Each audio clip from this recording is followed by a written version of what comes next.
જાતિ જનગણના આવનારા દિવસોમાં એક જબરદસ્ત હથિયાર બનીને ઊભું થશે. આપણે હજુ પણ માનસિક તરીકેથી જાતિવાદી ગુલામીમાં જીવીએ છીએ, એને એક્સેપ્ટ કરવાનું. સ્વચ્છતા અભિયાન, એમાં સૌથી વધારે કઈ કોમ્યુનિટીના લોકો છે? સૌથી વધારે નહીં, 100% કઈ કોમ્યુનિટીના? દલિત સમાજમાંથી. તો કેમ આપણે ના કરી શકીએ? શું એ ગટરમાં આપણે ઉતરીએ છીએ? એક તમને લાભ મળે છે, એમાં વર્ગીકરણ પ્રમાણે 2% આણે 1.5% આણે, એટલે એમાં તમારું ભલું થઈ જશે. એમના જેટલા પણ નેતાઓ વિધાનસભામાં જાય છે એવું ધ્યાન રાખે કે અમારા સમાજના ગરીબ, કચડાયેલો, ના બોલી શકે એવો પાછળ રહેલા વર્ગને કઈ રીતે આપણે આગળ લાવી શકીએ. ચલો જાતિ જનગણના થઈ જશે, પણ સમાજની શું જવાબદારી છે?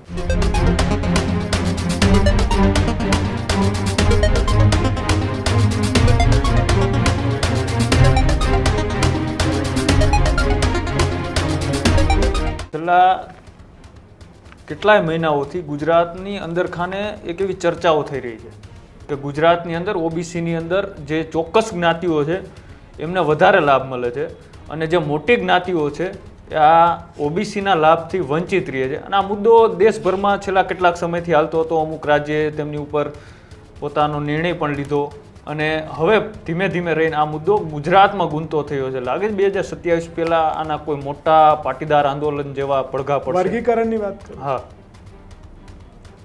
ન્યુટ્રલ બોલીશ, પોલિટિકલ વાત નહીં કરું, પણ તમારા હાથમાં હું 100 લાકડીનો ભારો મૂકું તો તમે તોડી શકશો? ના. અને હું 1 લાકડીનો ભારો મૂકું તો 1 લાખ તો તમે તોડી શકશો. ઓબીસી આ ગુજરાતમાં 65% ઉપરની વસ્તી ધરાવે છે. સરસ, કોઈ બુદ્ધિશાળી વ્યક્તિએ આ એક કાંકરો નાખ્યો છે કે આ 65% અલગ અલગ વર્ગીકરણમાં વહેંચાઈ જાય તો જિંદગીમાં ઓબીસી મુખ્યમંત્રી આ ઓબીસી મેજોરિટી સરકારમાં નહીં રહે. આ રાજકીય વાત થઈ ગઈ. બીજી વસ્તુ કે અલગ અલગ ઓબીસીના વર્ગીકરણથી ઓબીસી જે અનામત મળે છે એ કોમન બધાને મળે છે. તો ઓબીસી સમાજના અલગ અલગ પત્તાના સમાજે પોતાના સમાજમાં જાગૃતતા લાવવી પડશે. હું તમને સમજાવું કે પાટીદાર સમાજ છે, બ્રાહ્મણ છે, કે ઓપન ક્ષત્રિય છે, કે જૈન છે, આ બધા ઓપન છે. બધા જ સ્પર્ધાત્મક કોમ્પિટિશનમાં તો ઓપનમાં જ આવે છે. બધા જ દરેક જગ્યાએ જે હોય એમાં જોડે એમને એ કોઈ વર્ગીકરણની વાત કરે છે? નથી કરતા. કારણ કે એમના તમામના સમાજો એક સાથે સમાજને ઊભા કરવાનો પ્રયત્ન કરે છે. એટલે એ આગેવાનોએ સૌથી વધારે પાટીદાર સમાજે એના સમાજને સદ્ધર કરવાનું કામ કર્યું. ક્ષત્રિય સમાજ અત્યારે કરી રહ્યું છે. જૈન સમાજ તો પાટીદાર સમાજ કરતાં પણ એડવાન્સ છે. બ્રાહ્મણ સમાજ પણ કરી રહ્યું છે, તમે જોઈ રહ્યા. તો હું એવું માનું છું કે ઓબીસી સમાજનું વર્ગીકરણ, આ મારો વ્યક્તિગત મત છે, ના હોવું જોઈએ. એની જગ્યાએ સંગઠિત થઈ અને તમામ ઓબીસી સમાજના અલગ અલગ લોકોએ ઓબીસી સમાજના યુવાનોને, સમાજને વ્યસન, દારૂથી મુક્ત કરાવવા જોઈએ. એજ્યુકેશન બાજુ વધારે પ્રાધાન્ય આપવું જોઈએ. એમના જેટલા પણ નેતાઓ વિધાનસભામાં જાય છે એવું ધ્યાન રાખે કે અમારા સમાજના ગરીબ, કચડાયેલો, ના બોલી શકે એવો પાછળ રહેલા વર્ગને કઈ રીતે આપણે આગળ લાવી શકીએ. ભાગલા વર્ગીકરણથી શું સાબિત થશે? એક તમને લાભ મળે છે, એમાં વર્ગીકરણ પ્રમાણે 2% આણે 1.5% આણે, એટલે એમાં તમારું ભલું થઈ જશે. એટલે પછી સમાજ વચ્ચેની લડાઈ ચાલુ થશે. હા, એ સામાજિક મને હમણાં પણ એક તમને કહું છું, મને હમણાં પણ જાતિ જનગણના પર એક મીડિયાએ સવાલ પૂછ્યો હતો. ત્યારે પણ મેં કહ્યું હતું, અને હું એવું માનું છું કે કોઈ પણ લીડરે આવા બધા મુદ્દા પર ખૂબ જ વિચારીને સ્ટેટમેન્ટ આપવું પડે. હું ઘણા બધા સ્ટેટમેન્ટ કહું છું કે ઘણા બધા સ્ટેટમેન્ટથી મને નુકસાન પણ જાય છે, પણ એનો મતલબ એવું નથી કે હું દેશથી પહેલાં મારો ફાયદો જોઉં. સમાજને ખોટું લાગે પણ આજે 5 વર્ષે 4 વર્ષે કોઈ જ્યારે વિચારશે તો એ એક્સેપ્ટ કરશે. જાતિ જનગણના સારી બાબત છે, હું એને એક્સેપ્ટ કરું છું, ખૂબ સારી. પણ એના 2 પાસા છે. એક હથિયાર થઈ ગયું છે. જાતિ જનગણના આવનારા દિવસોમાં એક જબરદસ્ત હથિયાર બનીને ઊભું થશે. એ હથિયાર જો રાજકીય હાથો બન્યું તો આ દેશ માટે સૌથી વધારે ઘાતક સાબિત થશે. અને એ જ હથિયાર જો સમાજના કલ્યાણનું હાથો બન્યું તો એ આ દેશ માટે ખૂબ જ સફળ અને ખૂબ જ સુંદર સાબિત થશે. હવે આ બે વાત છે. હવે ચલો જાતિ જનગણના થઈ જશે, પણ સમાજની શું જવાબદારી છે કે રાજકીય હાથો ના બની જાય. રાજકીય હાથો બને અને આ બધી વાતો એવી જ છે. હા, એ તો છેલ્લે રાજકીય ઉપર જ જઈને ઊભી રહે. રાજકીય હાથો બન્યો તો સૌથી મોટું ખતરનાક થશે આ દેશ માટે. અને એનું એ રાજકીય નહીં, પણ જો એ સારા સમાજના કલ્યાણ માટે ઉપયોગ થયું તો એ પોઝિટિવ એ છે. ઘણા જણા, અને હું તો બ્રાહ્મણ કોમેન્ટ, ચલો હું ઘણા જણા એમ કે અનામત ના હોવી જોઈએ, અનામત ના હોવી જોઈએ. ઓકે, આખા ગુજરાતની નગરપાલિકાઓ, પંચાયતો, સરકારી કચેરીઓ, તમામ જગ્યાએ આપણી જે ટોયલેટ, બાથરૂમ સ્વચ્છતા અભિયાન જે ચાલે છે, જે ગાંધીજી અને અત્યારે મોદીજી એને લઈને ચાલે છે, સ્વચ્છતા અભિયાન, એમાં સૌથી વધારે કઈ કોમ્યુનિટીના લોકો છે? સૌથી વધારે નહીં, 100% કઈ કોમ્યુનિટીના? દલિત સમાજમાંથી. તો કેમ આપણે ના કરી શકીએ? શું એ ગટરમાં આપણે ઉતરીએ છીએ? ના. અચ્છા, ગામડાના ઘણી જગ્યાએ ઘોડા મૂછો પર તો તમે જોયું જ છે. હા. અને દલીલ પર એ જોયું છે.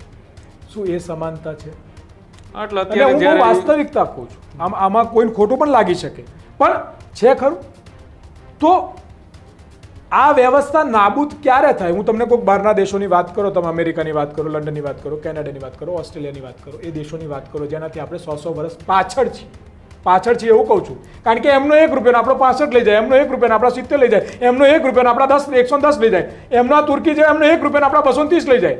તમે સાંભળજો, એટલે આપણે પાછળ જ છીએ. ના આવીએ તો શું કરું? આપણે આગળ હોત. એ દેશોમાં સફાઈ આપણા લોકો જાતે કરે છે. ટોયલેટ કર્યું ને, કૂતરાએ તો કોથળી નાખે, આમ કરીને લઈ લે. ગટરમાં પાણી બંધ તો ઢાંકણું જાતે સાફ કરે, ટોયલેટ જાતે ધોવે છે. તમે પૂછજો, જે બહાર રહેતા હોય, તમારા મિત્રો રહેતા હશે, મારા રહે છે, પૂછજો. તો ત્યાં એ સમાનતા છે. આપણે અહીંયા કૂતરું મરી ગયું હોય તો કોણ દાટે? લો દયાડો, આપણે અહીં અમદાવાદમાં કૂતરું મરી ગયું, ચલો આપણે કોણ દાટે? ચોક્કસ જ્ઞાતિના લોકોને જ બોલાવવામાં આવે છે. તો એનો મતલબ ફિક્સ છે કે આપણે હજુ પણ માનસિક તરીકેથી જાતિવાદી ગુલામીમાં જીવીએ છીએ. એને એક્સેપ્ટ કરવાનું. તો એ જીવીએ છે તો અનામતને એક્સેપ્ટ કેમ નથી કરવું? આપણે માનસિકતામાં જીવીએ જ છે તો આપણે અનામતને એક્સેપ્ટ કેમ નથી કરવું? મારો સવાલ ત્યાં છે. આ સરકારી બાથરૂમો ધોવા હોય તો કોણ છે આપણે? સાહેબ, ઘણા કડવા ઘૂંટો સ્વીકારવા પણ પડશે. ઠીક છે, અનામતની 2-3% નુકસાન ઓપનને જતું હોય, પણ ગટરના ઢાંકણામાં નહીં ઉતરવાનો લાભ પણ આપણાને થાય છે. મરેલા કૂતરા અને એઠવાડો થૂકેલું થૂક અને ગળફા રસ્તા પર સાફ નહીં કરવાનો પણ લાભ આપણાને થાય છે. સાહેબ, તમારા મકાનના 4થા માળે ઈંટો તમારે નહીં ચડાવવાની, એ લાભ પણ તમને થાય છે. આ કડવા છે, પણ સત્ય સ્વીકારે એના માટે છે, ના સ્વીકારે એના માટે બધું ચાલે. અમારી વાત ખોટી જ નથી. તમારી ઘરે બંગલો બન્યો હોય તો મને બતાવો, કોણ આપણું 3જા માળે ઈંટો લઈને કોણ ચડે છે? પ્લાસ્ટર તમારે ત્યાં કોણ કરે છે? ખાડા તમારે ત્યાં કોણ ખોદે? મારા આ કડવા સત્યને આપણે સ્વીકારવાનું જ નહીં. અને સાહેબ, ચાલો, હું એક જગ્યાએ ગયો હતો, આટલો નાનો બાળક, જેને સમજ પણ ના હોય, એ એમ કે કાકા મને પાણી પીવડાવો. જ્યારે મેં લોટો કાઢ્યો તેને હાથ આમ કર્યો, કેમ? કે મને તમારા લોટામાં પાણી ના પીવાય. સાહેબ, એ વેદના પણ છે. સાહેબ, હિન્દુત્વનો ઝંડો લઈને ગલી ગલીમાં ફરીએ છીએ, પણ સોસાયટીમાં ભરવાડ, રબારી, દરબાર, ઠાકોર યા પછી અન્ય કોમના લોકોને ક્યાં ફ્લેટ નથી મળતા. અમદાવાદમાં તમે સારી રીતે જાણો છો, અમદાવાદ કરતા ગામડાને સોસાયટીઓમાં પણ આ છે.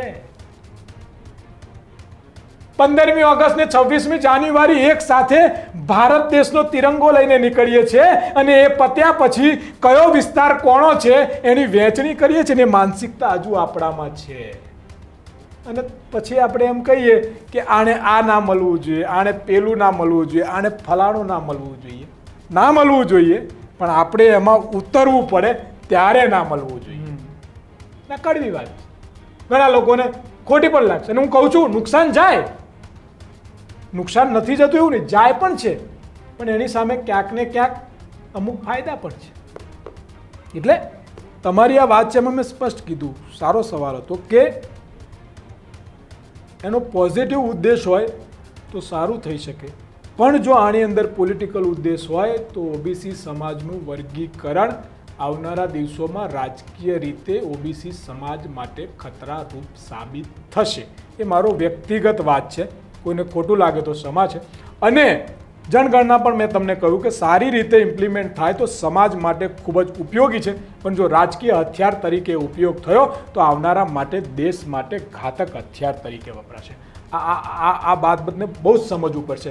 અનામતની જરૂર ભારત દેશમાં ત્યાં સુધી છે જ્યાં સુધી ચંપલનો રંગ એક ના હોય, તારા બૂટ એ મારા ને મારા કપડાં એ તારા ના હોય, તું ચાહે ડોલ ભરવું એ ડોલ હું ભરી શકું, તું કામ ઝાડુ ઉપાડે છે હું પણ ઝાડુ ઉપાડી શકું, આ ગંદકીના સમુદ્રમાં તું કેમ ઊભો છે હું પણ આરોટી શકું. આ જ્યાં સુધી ભાવના નહીં આવે ને ત્યાં સુધી તમે જે વાત કરો છો એ વ્યાજબી છે.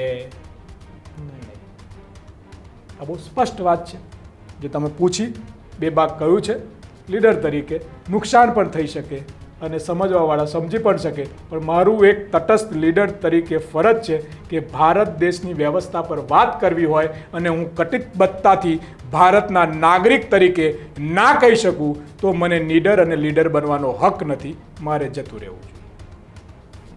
ખૂબ ખૂબ આભાર અલ્પેશભાઈ, અમારી સાથે આ સમગ્ર વિષય પર વાત કરવા બદલ.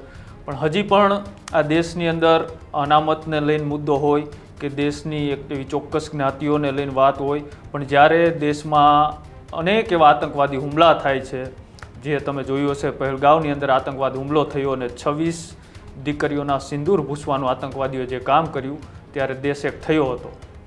દેશનો મુસલમાન, દેશની પાર્ટી, દેશની 140 કરોડની જનતા અને સાથે સાથે પક્ષ અને વિપક્ષ એક અવાજે બોલ્યું હતું કે મારા ભારતનું સૈન્યનું પરાક્રમ જે પણ કાંઈ કરશે તેની સાથે આ દેશ ઊભો છે.